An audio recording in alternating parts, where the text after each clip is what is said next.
Hey there, everybody, and welcome back to Vinyl Talk with Tavis. And I'm Tavis. If y'all have not seen the Tina documentary on HBO, the Tina Turner documentary on HBO, I highly recommend it. I just got finished watching it, and I tell you, it was so, what's the word? It's like a celebration. It came out at a beautiful time for Women's History Month, this being March 2021. And I tell you, it just shows the power that a woman has. They have the capacity to do anything they want to. We all have that. We just have to break through and find that strength within us. And for so many years, women were put in their place, if you will. And that was Tina's life early on. So I was reminded to watch it by a wonderful Instagram person that I follow. And I went to my iPhone and looked up the movie on my Spectrum TV. And man, I tell you, I thought I would just watch bits and parts of it and then do some work around the house but no, I was just transformed. I was just fixated on my little phone watching that movie and the documentary, of course. Now, her and Ike, I was like, okay, I want to get to the part that I know. The part that when she came out with Private Dancer. Now, I have the 45 of Ike and Tina Turner, Proud Mary. It's in awful condition, static galore. And on side B, it has the song Funkier Than a Mosquito's Tweeter. So, look, I don't even think I've listened to that yet. But I have listened to Proud Mary, of course. But in the movie itself, or in the documentary, I kind of bypassed that. And I didn't bypass it, but I just watched it like, okay, yeah, I knew about that, blah, blah, blah. But when it came to the part when she left Ike and she had to make it on her own, and she had to pay the bills and take care of her children, and she just had to find a way to keep going. That is such a beautiful story, a story of stickability, you know? And it really encouraged me in everyday life, and just the whole idea of having to wash the dishes when you don't want to, or to vacuum the carpet and you don't want to, or just to do simple tasks.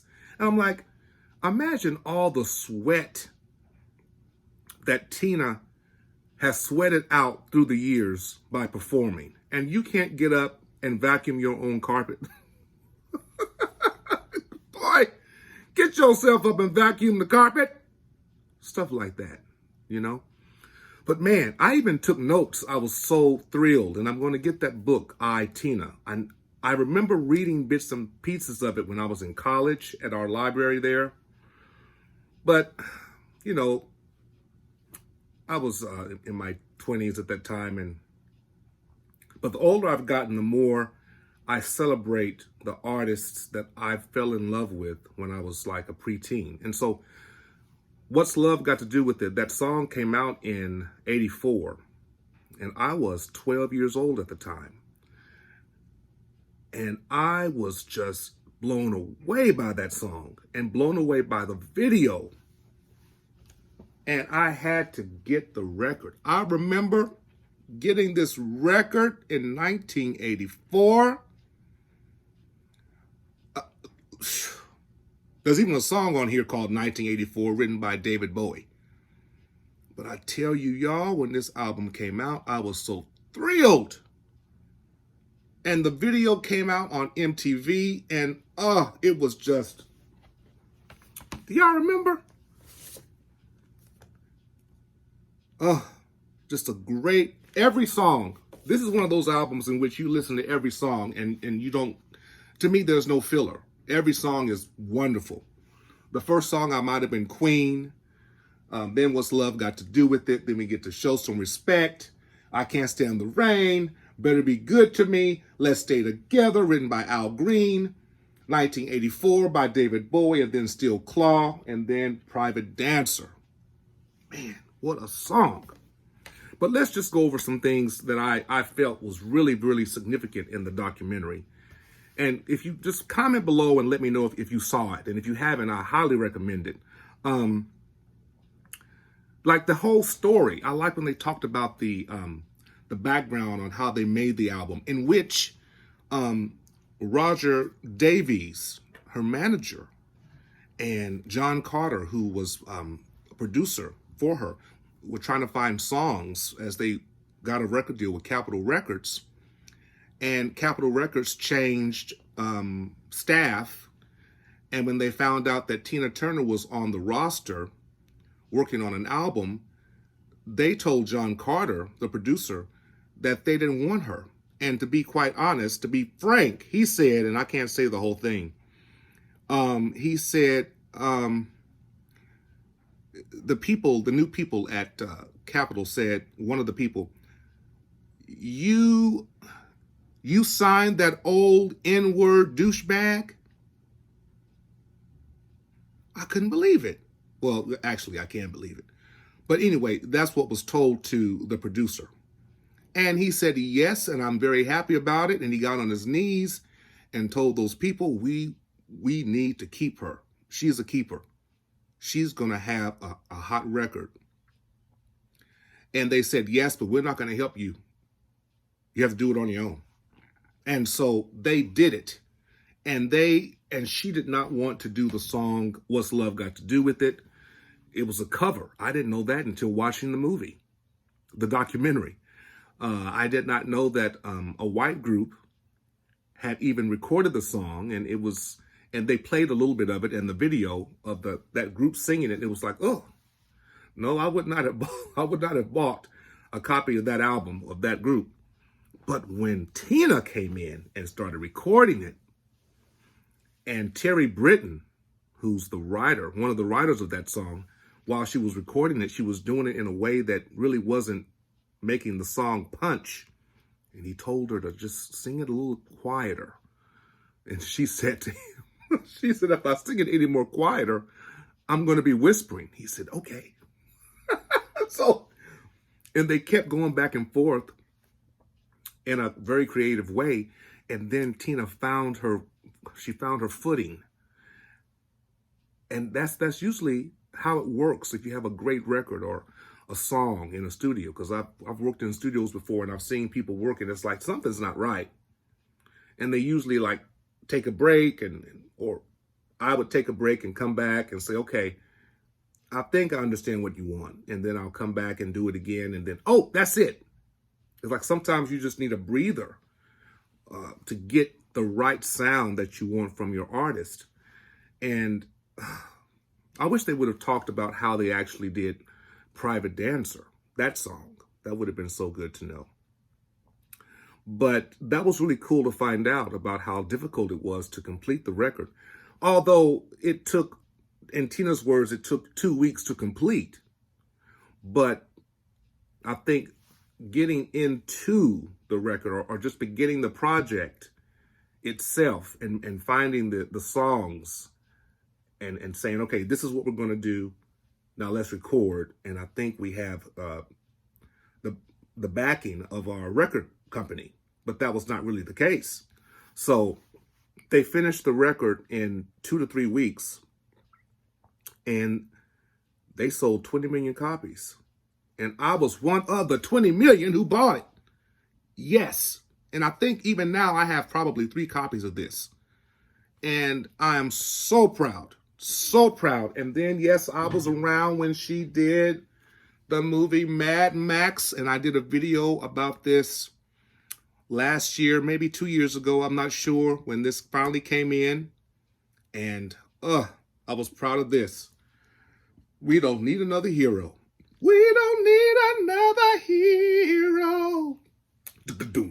We don't need to know the way home. All we want is life beyond the Thunderdome. Yes. Yes, I remember the movie. It was just great times. The 80s were so beautiful. Okay, and then I don't want to hold this long, but when she does this interview with, she's promoting Mad Max, and they always keep bringing up Ike Turner to her. And I have it here. I'm not going to show it, but I think I can play it. And this is fair use. I hope this is fair use, but let's listen to it, okay? Ike, even after she'd had huge solo success, they'd bring up the same old stuff over and over in every interview. We couldn't stop it. Yeah. Ike was arrested on some cocaine charges in Pasadena. Oh. Yeah, for possession and conspiracy, possibly for dealing. Any reaction to that? I'd like to hear all positive things. I'd love to hear that Ike had a record deal and he was producing an album on himself. Yeah. Out of all the success. So see, they would bring up that past, and it's like Tina didn't even know that he had been arrested. I mean, that wasn't even her life anymore. And they said, well, you know that Ike, he was charged with cocaine and blah, blah, blah. She said, oh. And the look on her face is priceless, as if, my God, for real? Oh, my God, that woman has been through the fire. But she came out like pure gold. And let me see. And the documentary is beautifully and lovingly dedicated to her son, who has passed away of suicide, Craig Turner, and her assistant, who passed away this year, Rhonda Graham, who is in the documentary talking about Tina and how she, was helping her in her life. And I didn't realize that Rhonda Graham had died as well, her assistant, for a very long time. So Tina, you probably never watched this, but I just want to say that, honey, you deserve every time you sit down, every time you go to bed, you should be able to say to yourself that I earned this relaxation because, baby, you have worked your butt off.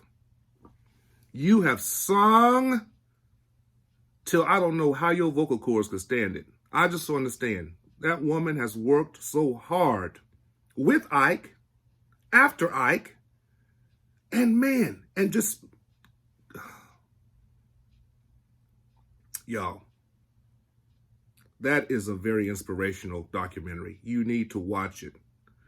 And the great thing about it is that the one thing she wanted to keep after she left Ike and they were getting a divorce, she just wanted to keep her name. And the court granted it to be so. And now we have wonderful, beautiful, fantastic memories of Tina Turner doing her thing in her 40s. If that don't inspire you, I don't know. Because people think, can you imagine like someone in their middle 40s out with a popular song today that's being played on the radio in popular music? I mean, that is not happening these days. If it is, let me know. I mean, even if Madonna made a record, it would stay on the charts for like a little bit and go away.